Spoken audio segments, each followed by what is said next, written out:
Magandang araw sa inyong lahat ha. Well, alam niyo naman po, wala pong bisita ngayong araw si VP Sara pero inaasahan natin na isa na namang miyembro ng pamilya ang dadalaw. Ang duda ko po ito ay si Kitty at saka si Ma'am Hanilet, no, ang dadalaw, pero mukhang si Kitty po kasi alam ko bakasyon na si Kitty sa kanya eskwelahan, no. At mamaya po wala po ako dun sa Duterte Street, so hindi natin na makakapanayan si Kitty, pero bukas po naroon ako, no. Meron lang po ko importanteng pakay ngayong araw, kaya lalabas muna tayo sandali ng The Hague, no. Pero bago tayo lumabas at kami po aalis ng mga 12:30 at ngayon po ay parang alas 12 na, kinakailangan naman nating pag-usapan ang naging reaksyon ng palasyo doon sa lumabas na ulat na ang kinamatay ni Paulo Tantoco ay isang cocaine overdose at yung lumabas na police report na isinapubliko ng respetadong komentarista na si Bobby Tiglao na kasama doon sa kwarto ng kung saan nakita yung patay na Paulo Tantoco, itong si Liza Araneta Marcos. Well, ang sabi po ni Liza Araneta Marcos, ang sabi po ni Ante Claire, ito daw po ay fake news. Well, kung fake news ito, Ante Claire, anong totoo? Ano bang fake news? Hindi naman po pwedeng ma-fake news na namatay ang Paulo Tantoco because of cocaine overdose, no? Yan ang po ay matter of science. So siguro ang dinidispute niya, yung lumabas sa police report na sang-ayon sa investigasyon ng Beverly Hills Police, kasama sa kwarto na namatay itong si Liza Araneta Marcos, no? At may tatlo kasing mga personalidad na pinangalanan na naroon sa kwarto na yon, no? At kasama na dyan si Liza Araneta Marcos, kasama na dyan yung asawa at may isa pang tao na hindi ko maalala kung ano yung pangalan, no? So ngayon, ang tanong natin kay Ante Claire, siguro hindi naman fake news yung pagkamatay sa overdose, hindi rin fake news na kasama sa Amerika itong si Liza Araneta Marcos, itong si Paulo Tantoco, na sila ay kasama sa isang delegasyon lamang, no? At ito nga ay nag-attend sila ng Manila Film Festival, no, diyan sa Los Angeles. At hindi naman ibig sabihin na pala porque kasama ka sa Manila International Film Festival meron ka ng pananagutan. Wala naman po siguro. Kaya lang, ang importante is, nandun ba siya sa kwarto kung saan namatay na nakakuha ng mga pinaghinalaang cocaine, yung mga kinakaukulan, at brother,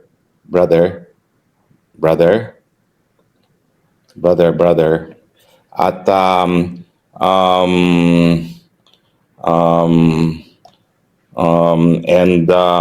sorry ho, may tumawag sa akin kaya sinabi ko I will call in 20 minutes. At ang importante dyan is, fake news ba yung nandoon siya mismo sa kwarto kung saan namatay itong si Tantoco, at fake news ba na may mga ibang testigo na nagsabi na di umano na ang First Lady ay may kinalaman doon sa pagpigil ng pagtawag ng tulong at naging dahilan kung bakit nga na nabawian ng buhay itong si Paulo Tantoco.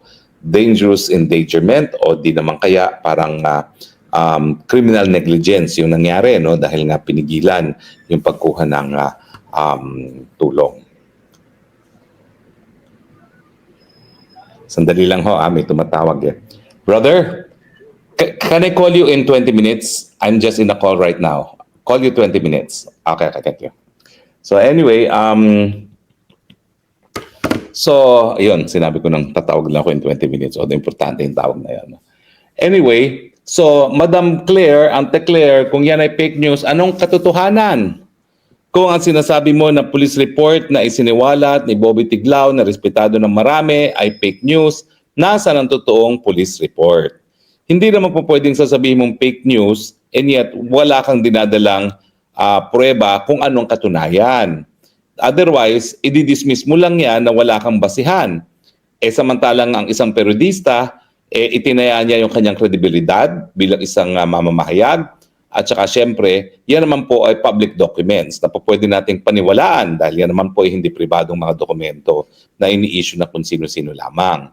Pangalawa po, sa Amerika naman po, napakadali kumuha ng mga dokumento kasi meron silang freedom of information na nung panahon ni Tatay Digong ay talagang nag-issue siya ng executive order na para sa ehekutibo ay talagang merong karapatan ng mamamayan na makakalap ng impormasyon sa mga bagay-bagay na nakakaapekto sa buhay ng mga ordinaryong mamamayan. No? So po pwede naman po niyang ma-FOI kung totoo yung police report na yan. Pero dapat sana, dahil ikaw naman ay gobyerno, meron ka namang Philippine Embassy dyan sa Washington DC, meron ka namang konsulado dyan sa Los Angeles, sana kumuha ka na ng certificate na yung police report na isiniwalat ni Bobby Tiglao ay fake news or altered. Napakadali mo namang kumuha ng ganyan. Now, kung sasabihin na natin na gaya ng sinasabi mo na walang pangalan doon si Liza Araneta Marcos, kinakailangan malaman pa rin ng tao nasaan siya nung gabi na nangyari ang pagkamatay ni Paulo Tantoco. O alam natin, kumakalat na sa internet, na yung gabing yon magkakasama sila ni Paulo Tantoco. In fact, may kumakalat na larawan na video sa internet na magkatabi sila nang sila ay naghuling hapunan. O, di mo? Nagkaroon pa ng glass supper si Paulo Tantoco na ang katabi niya ay si Liza Araneta Marcos, no? At meron din mga video na nagpapakita na sasayaw-sayaw sila. Actually, nagulat ako, ang dami kong kakilala dun sa nakasama ni Lam, no? Kasama ng isang kongresista na nung panahon na tumatakbo pa rin ng kongreso, kamuntik na akong mabaril dun sa kanyang probinsya, no? So, anong katotohanan? At sa dami naman ng access na impormasyon ng iyong opisina, sana kung ikay nagsasabi na fake news, linabas mo kung ano ang katotohanan. Kung meron naman tayong police report na nagsasabi na wala naman doon sa kwartong yon ang Liza Araneta Marcos, sana linabas mo na yung police report na yan. Now, isa pang karagdagang katanungan kasi hindi naman natin mahihiwalay itong bisita ni Liza Araneta Marcos, ni Marcos Jr. sa Washington DC at yung desisyon na hindi sumama si Liza Araneta Marcos. Sa tingin ko, ito yung one rare moment na isang working visit na hindi sumama ang Liza Araneta Marcos, di ba? Kaya presidente. Bakit? May kinalaman ba itong LA insidente neto at yung police investigation na tungkol dito doon sa hindi pagsama ni Liza Araneta Marcos? Siyempre, kung siya isasama, alam mo, kung ito naman ay official visit at kasama niya si Bobo Marcos, hindi gaya nung LA incident na hindi kasama si Presidente, itong pagpunta sa Amerika is official at saka yung immunity ni Marcos, sakop din ang pagkatao ni First Lady. Pero hindi na siya sumama. Bakit kaya? At syempre maraming nag-iisip na siguro may kinalaman nga ito dito sa Tantoco incident. Kasi kapag may iiwasan, syempre iiwasan mo na yung lugar na yan, no? Para wala nang pag-usapan. Kasi kakaiba na hindi siya sumama. Alam naman natin lahat ng working visits, lahat ng state visits, sumasama si First Lady. Ang feeling ko nga kasi siya yung coach ni Marcos Jr. kung anong gagawin niya kapag kasama na niya yung mga iba't ibang leader ng daigdig. O ba't hindi siya ngayon kasama? Well, ang isa pang nakapagtataka is ang timing ng lahat. Ako'y naguguluhan. Lumabas yung coroner's report, lumabas yung balita na pinapupunta ng Amerika ni Trump, si BBM. Alam niyo itong invitation na ito, nagulat ako ha. Kasi inaayos yung mga working visit na yan, matagal yung ayusan. At normally, kapag nag-imbita ang Amerika, ay paparating sa DFA at paplansyahin ng DFA at ng State Department yung detalye, pero ito ura-urada. Para bagang sinamon itong si PBBM ni Trump.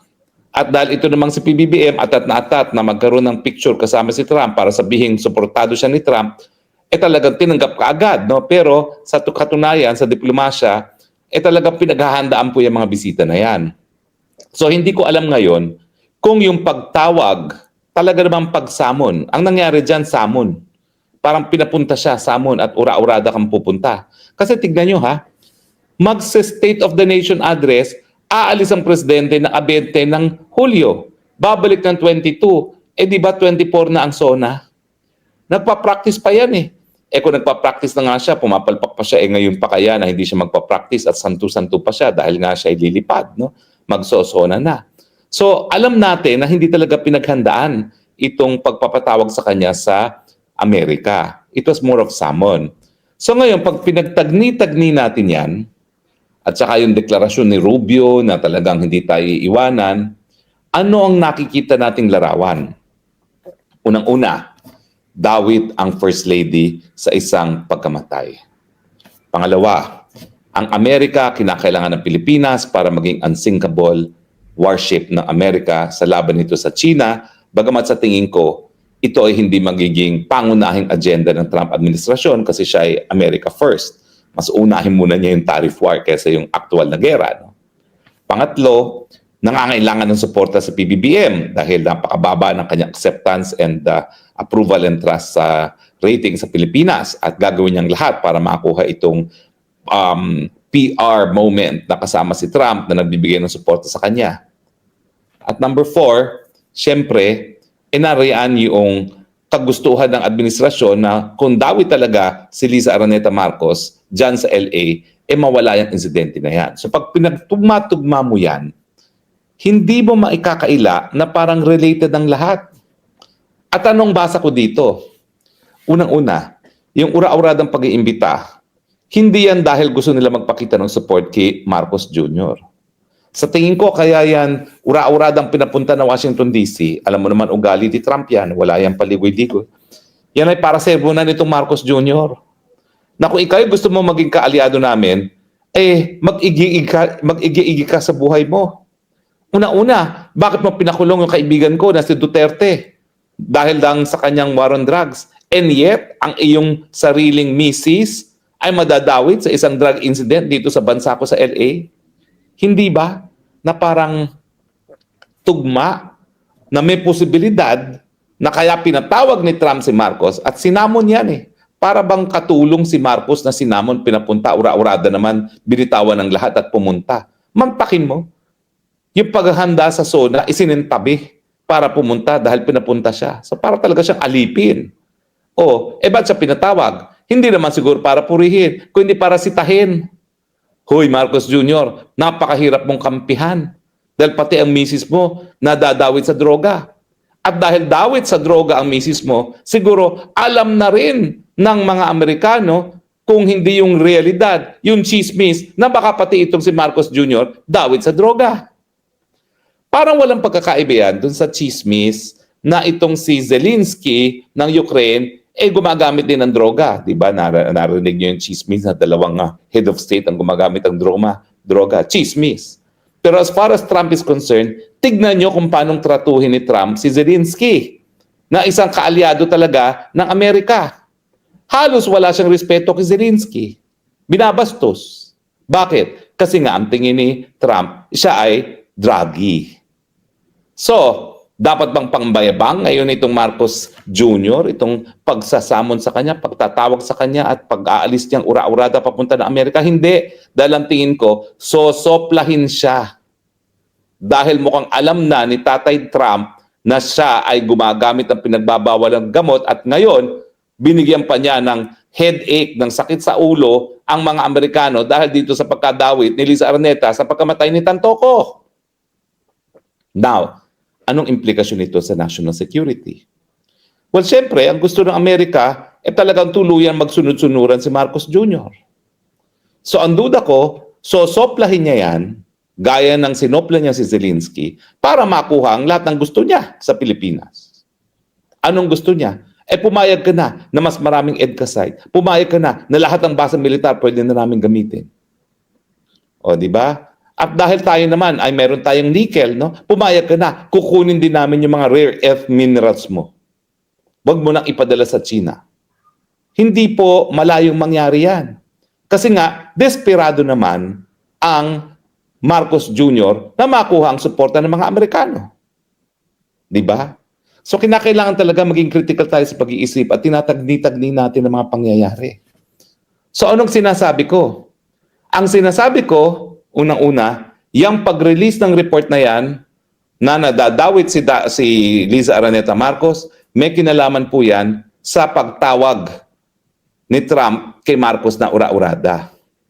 Nang mensahe ay, magtinu ka dahil nahihirapan akong suportahan ka, napakahirap mong suportahin dahil nga lumalabas na kayong dalawang mag-asawa ay adik.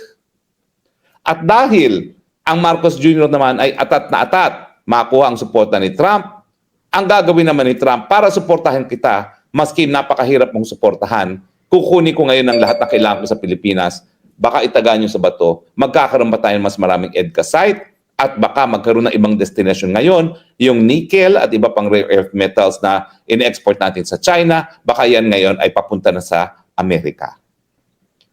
So, ang kapalit ng pagsuporta ng Amerika kay Marcos Jr. matapos na siya ay sosoplahin dito sa pagdating na nararating na kanilang pagpupulong ay ang ating soberenya, mas maraming base militar na gagamitin ng mga Amerikano at yung ating tanging yaman. Na dahilan naman talaga kung bakit nila binili tayo sa Espanyol. Yung ating lokasyon na tayo stepping stone sa China at yung mga nababalitang tanging yaman dahil mula ng panahon ng mga Espanyol, talaga namang ang tanging kalakalan na nangyayari ay ginto kapalit ng kung ano-ano mga bagay-bagay na nabebenta doon sa Mexico ng mga panahon na yon o yung panahon ng galleon trade. So nakita nyo, hindi po pwede na sabihin lang ni Auntie Claire na fake news. Kasi ang mga pangyayari mukhang dikit-dikit sa mas malawakang relasyon ng Amerika at ng Pilipinas. Hindi na po pwede magyabang ngayon ang Marcos Jr. nang siyang masusunod para makuha ng mga Amerikano ang kanilang kinakailangan sa atin dahil sa katunayan na sa sunod-sunod na iskandalo ng mga Marcoses na may kinalaman sa droga, yan na ngayon ang kapalit ng suporta ng Amerika. Dapat kasi ngayon, pag lumabas na talaga sa investigasyon na si Lisa Araneta Marcos ay dawit sa pagkamatay na yan, mawawala ng suporta tuluyan kay Marcos. Kasi Trump hates drugs. Gusto niya magkaroon ng sariling war on drugs. And yet, syempre, hindi mangyayari yan dahil may kinakailangan din siya kay Marcos Jr. At ang duda ko, nagkakaroon ng alinlangan naman ng mga Amerikano kung si Inday Sara ang susunod. Bagamat, sa tingin ko, iba yung pananaw ni Trump mismo na tinuturing na kaibigan si Tatay Digong dun sa pananaw ng mga taga-State Department na mag-iisip na anyone is better than a Duterte. Kaya nga sinusuportahan nila si Marcos ngayon na maski merong mga chismis na siya ay bangag. Di ba po, no? Masalimuot ang mga pangyayari. Pero kinakailangan critical tayo mag-isip, ha? Kasi hindi mo maintindihan bakit sabay-sabay na nangyayari.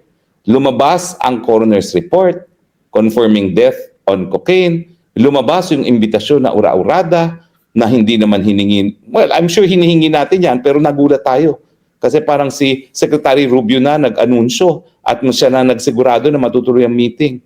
Nandiyan yung katotohanan na talagang ginagamit na ng Pilipinas, hindi lang ang ating base militar, kung hindi bilang base nga para dun sa kanilang mga sandata na nag-meet siya. Kamuntik na mag-meet siya ng Third World War noong panahon ng Cuban Crisis. Yung Typhoon missiles po ngayon, nasa Pilipinas at nakalimutan na ng mga taong bayan na nandiyan na yan sa Pilipinas na nagbabanta nga sa ating seguridad dahil meet siya yan for a Third World War. At siyempre, nandiyan na yung katotohanan na kapalit ng suporta ni Trump, well, marami siyang hihingin dahil yung suporta na yan, napakahirap kunin dahil nga sa persepsyon na merong extra baggage ang mga Marcoses at yan ay sila ay mga drug users. So papalitan ko po ang ating topic ng ating Spokes Hour today. Hindi lang fake news daw according to Claire. Kasi hindi lang yun ang balita. Ang balita is, bakit sabay-sabay na nangyayari itong mga balitang ito? At hindi sapat na si Auntie Claire ay magsasabi nga na fake news dahil talagang hindi sapat yon. Dahil kung yan ay fake news, anong katotohanan? Pero bukod pa sa katotohanan, bakit na ilabas itong katotohanan na ito sa panahon ngayon na parang sunod-sunod ang mga pangyayari? Diba? Mag-isip tayo mga kababayan. Hindi po pwede na tayo nagmimiron lamang. Maraming mga malalalim na pangyayari as we speak at pagsasamantalahan, I am sure na mga dayuhan, yung bisyo na mag-asawa. Isa pang dahilan yan kung bakit dapat talaga ibigay na niya ang pamumuno sa iba dahil ang bisyong yan kapag naisiwalat, po pwede maging dahilan for blackmail. At ang kapalit ng blackmail, posible po ay soberenya at pang-nasyonal na interes ng Pilipinas. Agree ba kayo o I disagree? Well, napakahirap naman pong i-deny na sa punto ngayon, hindi sapat na sasabihing fake news yan. In any case, aabangan natin ang aksyon doon sa sinumiting courtesy resignation ni Auntie Claire.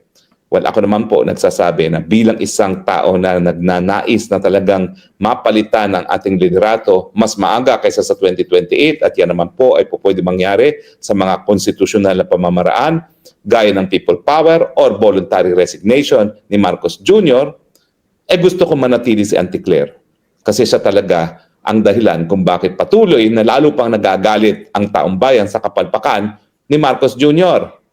At ang dahilan siyempre ay yung karagdagang kapalpakan at kabaliwan ng kanyang spokesperson na si Auntie Claire. Di ba? Sino ba naman ang hindi napepeste sa kanyang kabiluan? Pero tuwan-tuwa ako dyan kasi habang napepeste ang taong bayan, mapapabilis ang pagkatsugi sa pwesto ng Marcos Jr. Kaya nga sinasabi ko, we love Auntie Claire, huwag niyong papaalisin niya ng palasyo.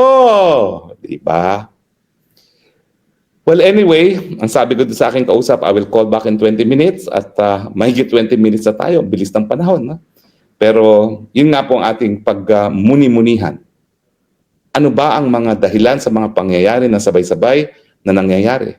At siyempre, itong mga pangyayari ito nangyayari habang nagkakaroon ng pagbabago sa liderato ng Kamara at ng Senado. Ha? Kasi siyempre, yung mga magpapatakbo ng Senado at Kamara, yan po ay maiimpluwensya ng direksyon na tatahakin ng presidente. Kung ang presidente ay pipiliin na manatili ang Romualdez at Tambaloslos bilang speaker, talagang tuloy-tuloy ang impeachment. At talagang papunta tayo sa bloodbath na inanunsyo na ni the Vice President Sara Duterte. Pero kung ang presidente naman ay nais niyang kahit paano masalba ang kanyang administrasyon at iwasan ang bloodbath, pipili siya ng ibang speaker. Ngayon siguro parang imposible magkapili ng bagong speaker kasi talagang pinsan at saka talagang parang may alas itong Tambaloslos sa mag-asawa na ayaw nilang bitawan. Pero depende po yan sa persepsyon ng presidente kung talagang siya ay nagnanais na matapos ang kanyang termino. Kung talagang gusto niya matapos ang kanyang termino, syempre iiwasan niya ang bloodbath na binigyang babala na ng ating Vice President. Okay. Kung ako si Marcos Jr., alang-alang na lang sa matapos niya ang posisyon niya, iwasan na yung bloodbath na yan, palitan na si Tambaloslos dahil liability naman talaga yan. Dahil pag nagpatuloy ang Tambaloslos bilang speaker, patuloy pa rin ang gawain ng mga WAD committee. Naku, kawawa na naman si Harry Roque. Hahabulin pa rin niya. Hinahabol na nga ngayon. Mas patindi pa siguro ang paghabol na gagawin sa mga susunod na panahon pag si Tambaloslos pa rin. At lahat po yan, may kinalaman sa relasyon ng Pilipinas at ng Marcos at siyempre yung bisyo ng mag-asawa, may relasyon yan kung paano gagamitin ng mga Amerikano para isulong ang kanilang pangnasyonal na interest na alam nila na ang Marcos Jr. ay nangangailangan ng kanilang suporta. Ang sa akin mga kababayan, kinakailangan maging mapag-isip, maging kritikal, magbantay sa lipunan. Dahil ngayon po talaga mga nangyayari sa ating kasaysayan, ito po ay malalalim na mga bagay-bagay at ito po ay makakaapekto sa araw-araw na buhay ng mga ordinaryong mamamayang Pilipino. Maraming salamat po sa inyong patuloy na pagtangkilik at sa muli nating pagbabalik, ito po yung Spokes ng Bayan nagsasabi, I love you Philippines, you're the only country that I have, you're the only country that I love. Bye!